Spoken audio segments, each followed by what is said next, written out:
Hello, I'm Scotty, and this is Scotties Playtime. These videos I want to do will express my view of the news, what's going on, how I feel about things. But here's the deal. This is new to me. I'm not much of a video maker. I used to do it a long time ago, but things have gotten a lot different and a lot more complex since then. I'm going to make mistakes. I'm going to trip over my own tongue.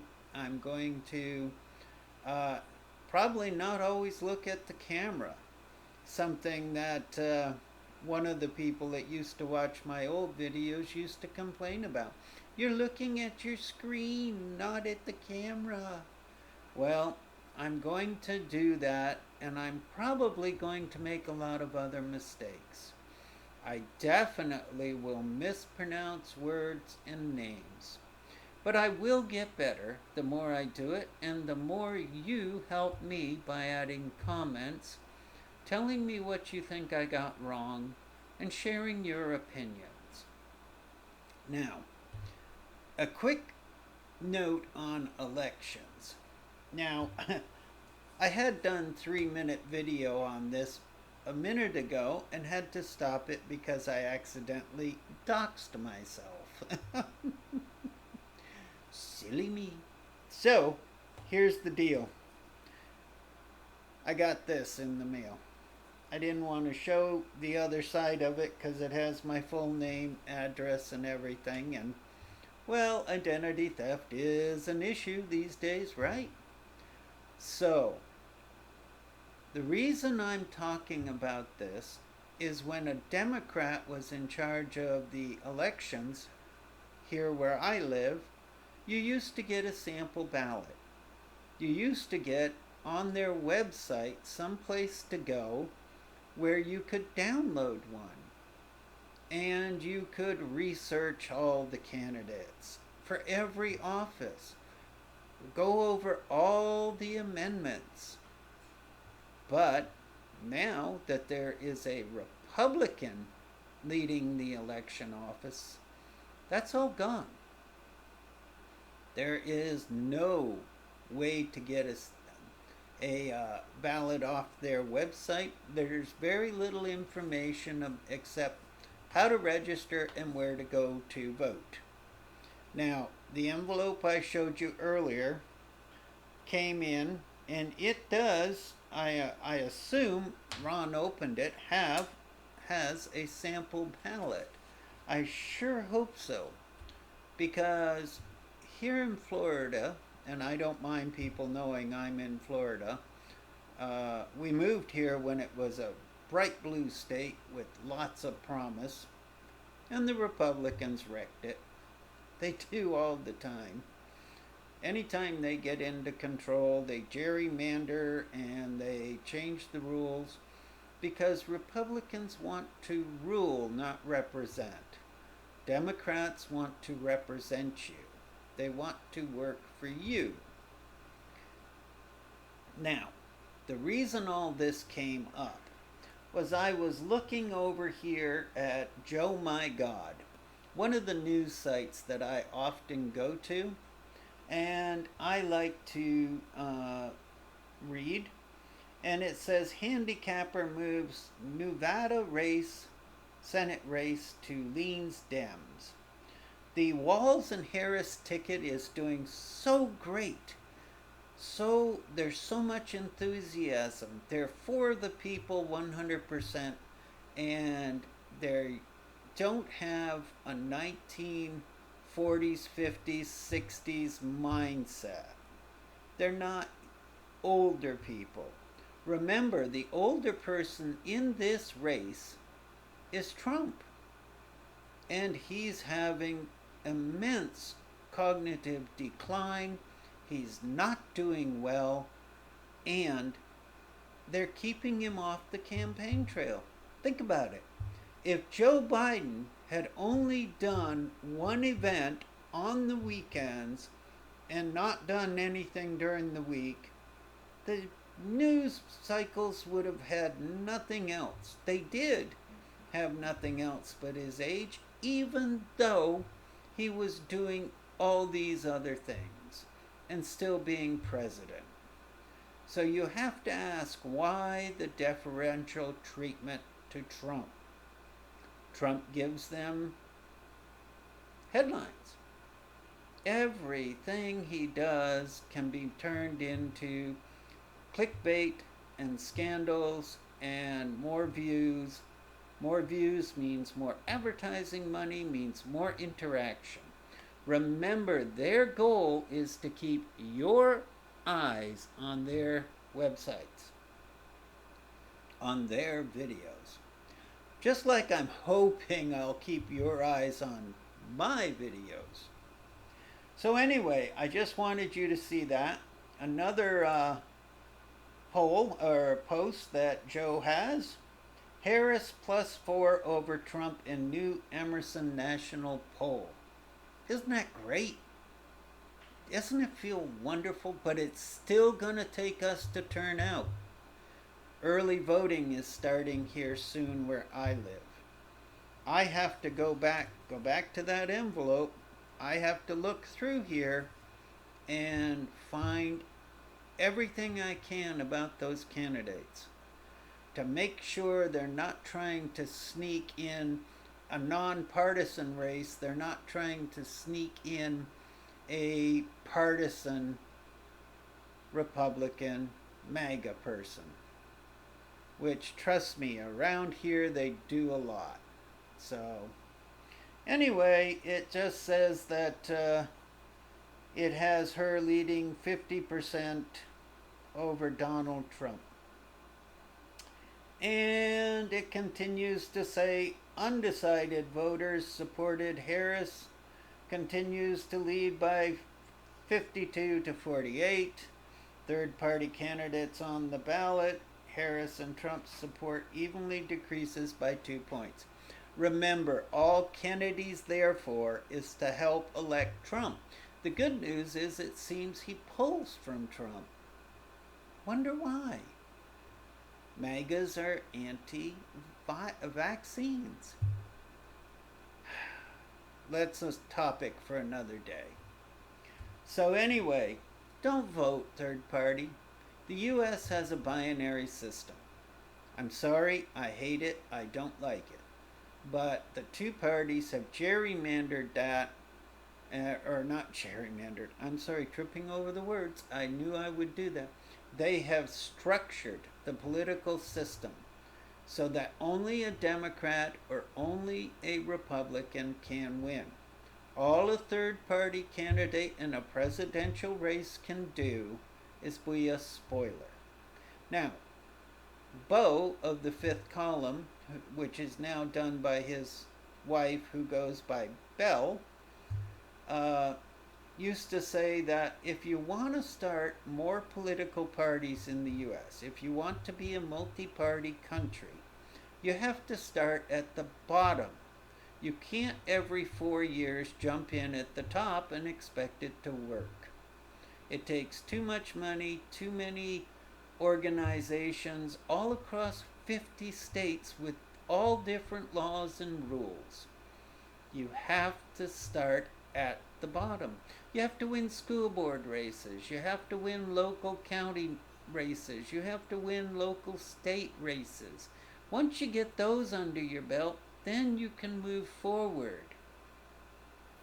But you can't just jump in as Party X with no support in that, and just like the forever candidate Jill Stein, all she did, and she admitted it in the end, it's all for raising money for campaign funds that they can spend for themselves and that, and they act as spoilers. Don't let them ruin your vote. Your vote is important, but it's a binary system of only two people. Well, so let's go on here. A next one I want to talk about is Facebook, or as he likes to call it, Zuckerberg does, Meta. Well, It's a famous in buzzword now. What are you going to do? So he shuts down, Meta shuts down the misinformation tracking tool. Think about it. Every foreign government out there wants to have their say in our elections. Ask yourself why. Why do they want to have that kind of say? Well, I'm going to tell you why.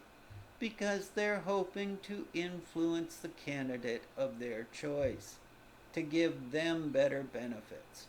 So you have Iran against Trump, you have Russia for Trump, you have North Korea for Trump, you have so many, many, many countries, either pro or against, trying to weigh in.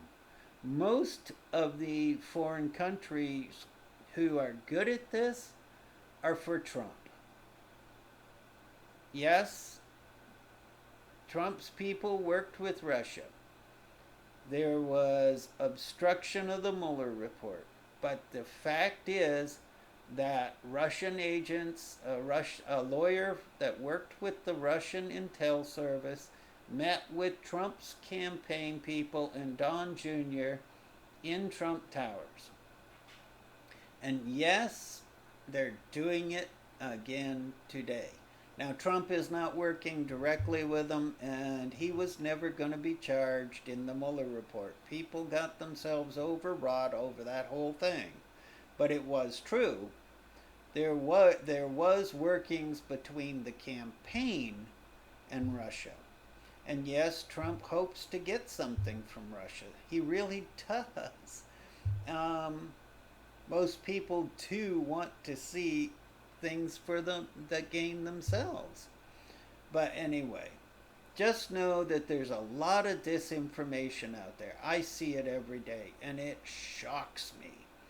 Stories that just a quick Google or a quick search on any search engine you prefer would show you is totally false. So do that. Research them. Look at them. See what's going on. Because if you follow just one media or one media set, their goal again is to keep you on their site, and if it's right-wing media, it's to lock you into a set of ideas that enrage you, excite you, that keep you upset and angry. And they distort and lie, and they admit it. Fox News Corp just had to pay nearly $1 billion when they admitted they lied about the last election. It wasn't stolen. Dominion did not change the votes. And Fox had to pay nearly $1 billion because they pushed it. And all their hosts, Hannity, at the time Tucker, they knew it. They knew it was a hoax, a scam. But it brought in ratings, and ratings make profit. And in the U.S., profit is king. All right, this is almost 14 minutes long, so a quick one. Delusional Trump brandishes novelty-sized Tic Tacs, claiming it's inflation. They're a gift item. It's a gimmick. Oh my God, the man is so... Anyway. Texas sues to block nursing home staffing rules. I took my training one time for CNA at a nursing home.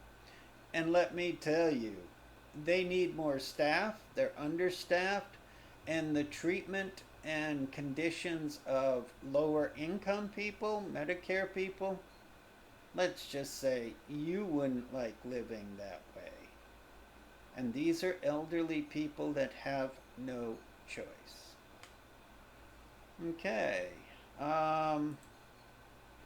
Waltz plans to make Vance debate about Project 2025. Oh, I love to see it. That is such a danger, such a takeover of the U.S. government. We really have to watch out for it. Alrighty, if you don't know what it is, there's lots of great tutorials. Ten Bear has one on his site. That's a drawing audio one, video and audio. You might really get it, like to see it, and it's pretty dang good. But it would take up an hour just to talk about Project 2025. Get off right wing media, go to any other media and look it up if you are a right wing person, and you will see that this is a pretty dangerous thing. All right, just a couple other ones. Kennedy is so delusional, he wants a post in Kamala's administration, Kamala Harris. And that's another thing I heard the other day. Why do we all call her Kamala instead of Harris? We don't call Biden Joe all the time, we call him Biden. We don't call Trump Donald, we call him Trump. We don't call Kennedy by whatever his God unknown first name is. It seems women, we do. Jill Stein, we don't call her Stein, we call her Jill. Hillary, we didn't call her Clinton. Bill was Clinton. Hillary we called by her first name. Seems a bit sexist to me, and maybe we need to change that. I'll work on it myself. I know she likes her name and that she's okay with being called it. So, I don't know, either way. If she likes to be called Kamala instead of Harris, well, and then we'll do what she wants. Oh my God, Vance. Ugh. You know what this silly person said? Postmenopausal women exist to raise kids.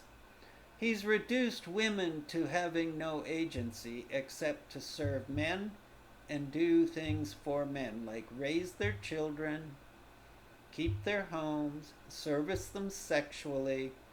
That's all he thinks women are for. Good Lord. Women are 50% of the society, of the population. They have rights, they have feelings. They're every bit as much as a man does. They feel, they want, they deserve. They're not subhuman, they're not servants, they're not regulated. They're not property. They're people. Think about this. Put everything that Vance expects of a woman on a man. Does that seem right to you? Does that seem fair? Because it shouldn't. It should not. Okay? So, I don't even want to read that. It's almost 20 minutes here, so the real thing that they have against immigrants, real quickly. Immigrants, according to Graham, Laura, I think is her first name. I don't care. I told you I would mispronounce things. It's just me. Whines that new citizens may become Democrats. That's why they don't want immigrants. First of all, they're brown. Oh my God, brown people? Can't have that. Why don't white people want to come here to our great, wonderful country? Because we're not great, and wonderful. The countries they live in have health care, have better social safety nets. They have higher wages for the working people. The governments take care of the people. They're environmentally cleaner. Profit is not their king, like the U.S. is. The U.S. profit is king.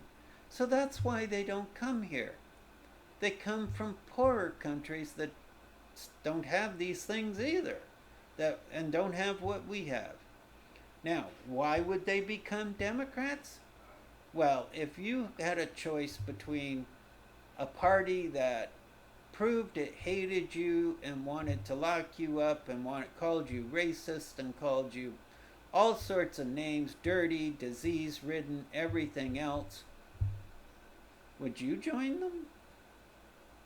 I wouldn't. No way. Okay, so it's 20 minutes in. Let's see if I can find two quick titles.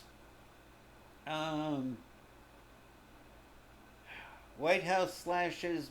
Oh, this looks good. I'll have to go back and read this one and get it back to you later. White House deal slashes billions from cost of Medicare drugs. My husband's retired. I'm disabled. We're both on Medicare. And let me tell you, the cost of drugs is one of the things that drains us down, especially in the first part of the year when we have that huge deductible. And I'll be honest, we had to tap into our savings $2,000 this year just to pay for medications. Savings don't last forever if you can't replenish them. Neither of us is working. We live on Social Security. And it's not enough for older people. There's no dignity to it. Yes, we're not starving, but we're living economically depressed. There are people worse than us, and I worry about them. But this country does not seem to care about anybody but the wealthiest. We better get over that. So anyway, that looks like that looks wonderful to me. And it says here that they're expected to save $6 billion, the taxpayers are, but it won't go into effect until 2026. See, it doesn't, the Republicans and that try to push everything back so that there's no gain for the current Democratic administration. And that's why they're killing child tax credits and lifting children out of poverty and school lunches, everything, even though they claim they're pro-children, pro-life, pro-people, because they don't want people to see a benefit under a Democratic leadership. It's all gamesmanship. You don't really matter to them. Anyway, alrighty, I'm Scotty. This is Scotty's Playtime. I'm sorry, I almost said the old blog. God, I love and miss that old blog. I'm Scotty, and this is Scotty's Playtime. I hope you have enjoyed it. And now I gotta find the button to shut it off. I think my mouse was on my other screen.